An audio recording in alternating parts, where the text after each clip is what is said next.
on this very bright and crisp spring morning. And wherever you're joining us from, it's wonderful to have you taking some time with us here today in this little small community as we take a look at different stories from the Bible and look at the poetic, beautiful poetic truth that underlies all this stuff.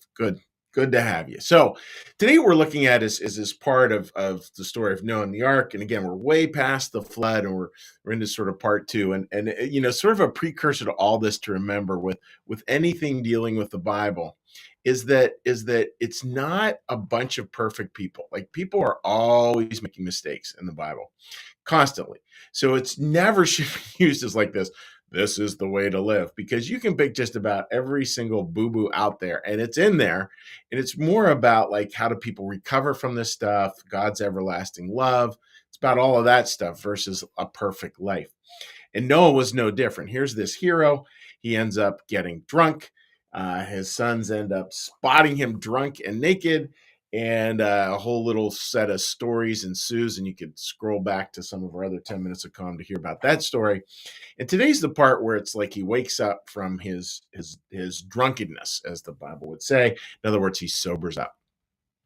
And it's a fascinating part, because here's a piece where Emanuel Swedenborg asks us, hey, just think about this, and think about this in terms of biblical commentary. And what a biblical commentary does is it says, okay, so here's the letter, here's what it says, and then a biblical commentary offers reflections on that. From a Christian New Church perspective, we would call that an internal sense. In other words, what's the poetic truth underneath it? And here, one way to hold that, one possible thing to consider, is it's, again, talking about judgment, saying about what happens after people make mistakes and they sort of are awake to it now, and what can be so easy to do, so easy for us to lapse into. So I'm going to read you a little passage on it, and the passage is a little bit oblique, but I'll pull it apart a little bit, and I think you'll see that it's got a lot of wisdom in it. Charity is the brother or sister of faith, and so too the worship that grows out of charity. I think of charity as loving kindness, might be a better definition. But a show of worship without any base in charity is a slave of slaves. So what does that mean to be enslaved that way? Well, if you think of it, folks, this way, if you think of it of our opinions, it is much easier to love our opinion about people than it is to actually love other people. And we oftentimes confuse the two. And if we get all enamored with our own opinions, if we get all enamored with our own judgments, just take a second, take a breath, and just sense for a second how enslaving that can be. I can get a set of opinions and I can literally trap someone in all those opinions, which will never allow them the space, at least in my mind, if not in their life as well, never allow them the space to move out of that. Again, Noah, the drunk. Imagine that was always the story, always your opinion, always the way you just are sure this person functions. It makes it very hard for them to sober up, at least in your mind, if not in their life as well.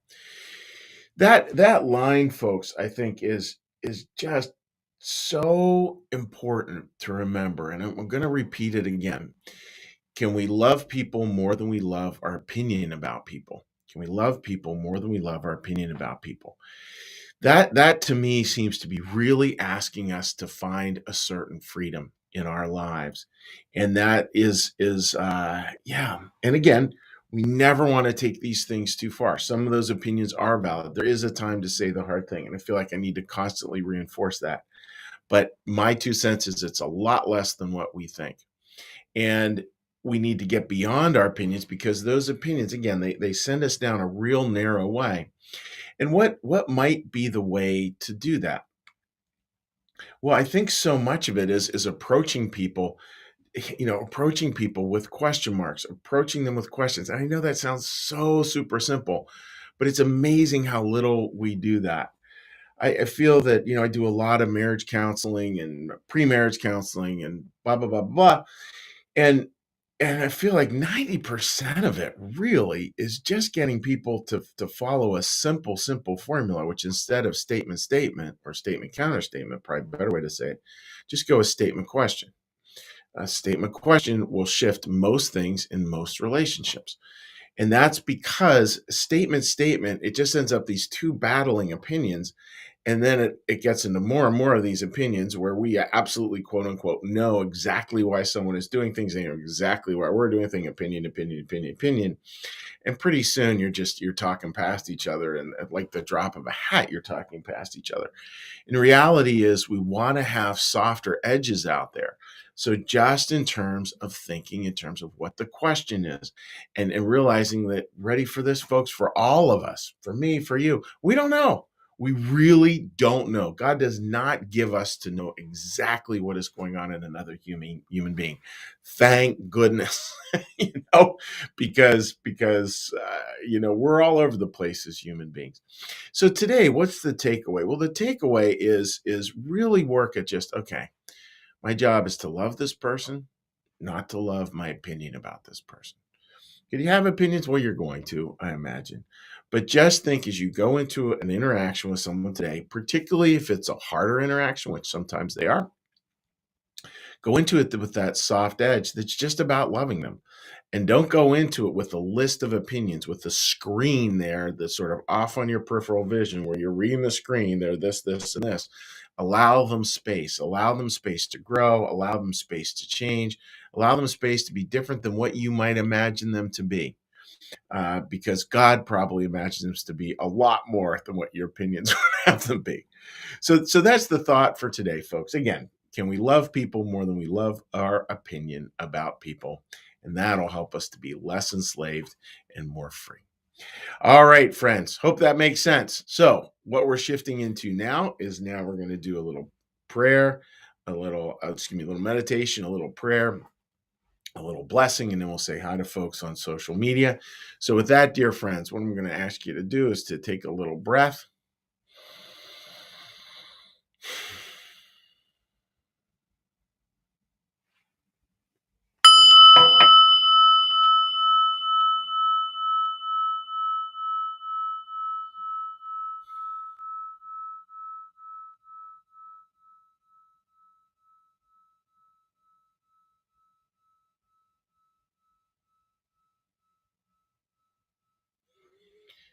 Be still and know that I am God.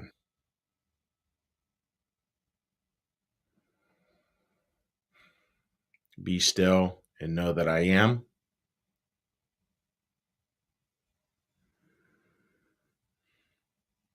Be still and know that I.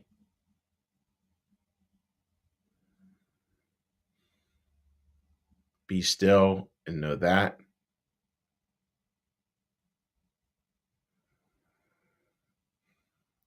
Be still and know.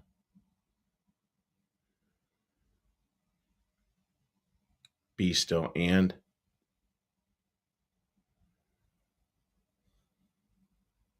Be still.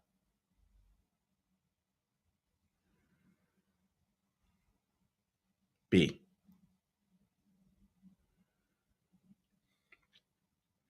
Our Father, who art in the heavens, hallowed be thy name. Thy kingdom come, thy will be done, as in heaven, so upon the earth. Give us this day our daily bread, and forgive us our debts, as we also forgive our debtors. And lead us not into temptation, but deliver us from evil. For thine is the kingdom, and the power, and the glory forever. Amen. May the Lord bless you and keep you. May the Lord make his face to shine upon you and be gracious unto you. May the Lord lift up his countenance upon you, bring you peace, and bring you home. Amen. All right, folks, let's give a little cheery hello to folks here. Again, hope you're having a wonderful day. All right. Let's pull it here. Comments we might have. All right. Linda, good morning to you, my friend, and I hope you're doing well. Jeffrey, always good to see you, buddy, and thanks as always for your hard work. And continues on to add, it's true that it helps to not have an agenda, and that is so incredibly tricky to try to go into any conversation Agenda less is not easy at all. Let's see if we got the comments over on here. Pull any? All right, one more comment to go. Marcus, good morning to you, buddy. So, folks, I'm wishing you all the very best this morning, getting a chance to enjoy loving people and not just loving your opinion about people. Take care. Have a great day. Bye-bye.